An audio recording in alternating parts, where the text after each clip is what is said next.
Bonjour à tous, vous suivez l'édition de 6h30 sur RTI 1. Une réunion du Conseil national de sécurité, présidée par le chef de l'État Alassane Ouattara, s'est tenue hier à Abidjan. Elle a permis de faire le bilan de la sécurisation de la 34e édition de la Coupe d'Afrique des Nations. Au cours de cette séance de travail, le président de la République a décidé d'accorder la grâce présidentielle à 51 personnes, civiles et militaires. Elles avaient été condamnées pour des infractions commises lors des crises post-électorales et pour atteinte à la sûreté de l'État. Regardons cet extrait. Liste des personnes bénéficiaires de la grâce présidentielle. Abidjan, Dogbo Blé Bruno, Nyatoa Kate Paulin, Kipré Yagba, Owoku Modi Léopold, Osé Logoué, Koulibaly Sendou, Traoré Lamine, Fofana Kwaku Konan, alias Bento, Kassé Kwame Jean-Baptiste, Kone Arjuma, Silué Neger Djoman Emmanuel, Bamba Souleymane, Dosso Seydou, Kamagate Adama, Akpo Kwa Jules, Molou Ben Ngessan, Kwame Yao Arthur Lezou, Ndraman Abanina, Adon Kwadjo Ebrotier Hyacinthe, Fanou Éric Michel,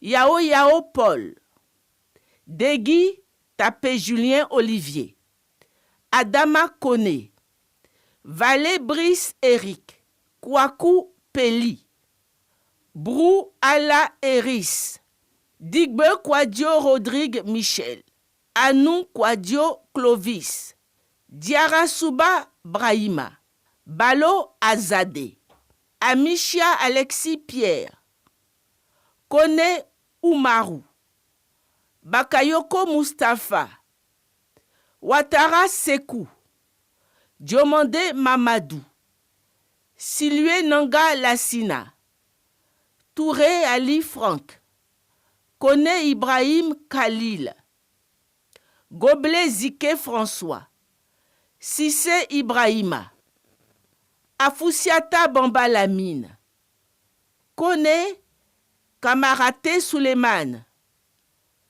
Touré Moussa, Isiaka Fofana, Brou Serge Pacom Durand, Fété Kwaku Jean-Henri, Gbele Ori Guy Flavien, Niamke Écolan Norbert, Rabé Charles Olivier, Djiré Dawe Maurice.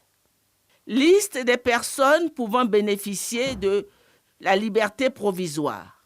Dazirignon Ange Aristide, Dago Nyato Ange, Balou Danon Georges, Lat Méliane Marie-Reine, Saré Guy, Séridois Alain. Dans l'actualité internationale au Sénégal à présent, le président Macky Sall s'est exprimé hier face à la presse. Il a assuré qu'il quitterait son poste comme prévu le 2 avril prochain.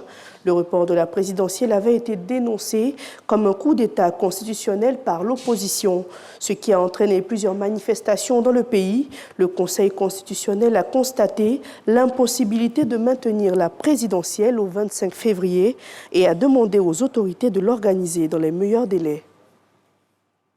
Autre actualité en Guinée, les syndicats ont annoncé une grève générale à partir de lundi. La raison, obtenir la libération d'un syndicaliste de presse, la baisse des prix des denrées de première nécessité et la levée des restrictions d'accès à Internet. Selon le communiqué produit par le mouvement syndical guinéen, les secteurs publics, privés et informels sont appelés à suivre le mot d'ordre sur tout le territoire. Nous arrivons au terme de ce journal. L'information revient à 7h sur RTI.